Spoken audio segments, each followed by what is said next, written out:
Hello friends, ఇవాళ నేను దొండకాయ పచ్చడి చేస్తున్నానండి. దీనికోసం ముందుగా స్టవ్ వెలిగించి పాన్ పెట్టి పచ్చిమిరపకాయలు అయితే వేస్తున్నాను. దీంట్లో నేను 1/2 కేజీ దొండకాయలు తీసుకున్నానండి.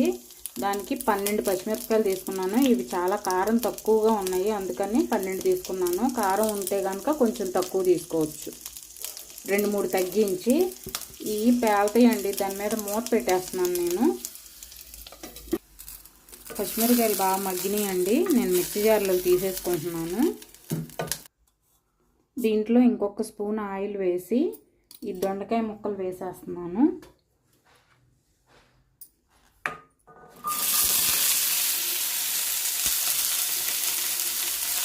ఈ దొండకాయ ముక్కలతో పాటు కొద్దిగా కరివేపాకు కూడా వేస్తున్నానండి. మనం కూరల్లో తీసి పడేస్తూ ఉంటాం కదా, ఇలా అయితే మొత్తం మనకి ఉపయోగపడుతుంది కదా అని ప్రతి రోటి పచ్చడిలో నేను ఇలా కొంచెం కరివేపాకు వేస్తానండి.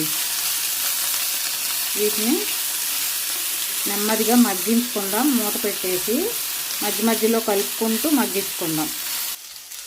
దీంట్లో కొద్దిగా సాల్ట్ వేస్తున్నాను. ఉప్పు వేయడం వల్ల త్వరగా మగ్గుతాయి ముక్కలు.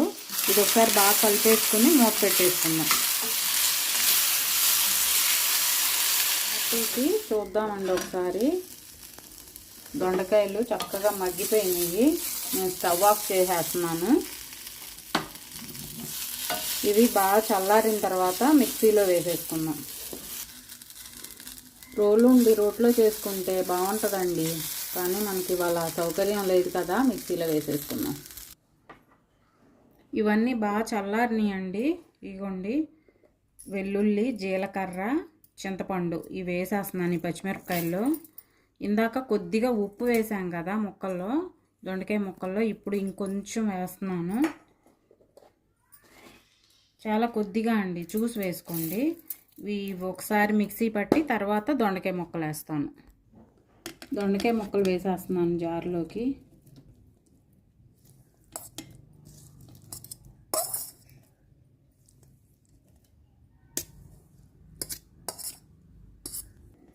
దీనికి కొద్దిగా పోపు వేస్తున్నానండి. ఆవాలు, జీలకర్ర, మినపప్పు, ఎండుమిరపకాయలు. దీనికి పోపు వేసుకోకపోయినా బాగుంటుందండి, కానీ కొద్దిగా వేస్తున్నాను. మీకు ఇష్టమైతే వేసుకోండి, లేకపోతే లేదు. కొంచెం కరివేపాకు.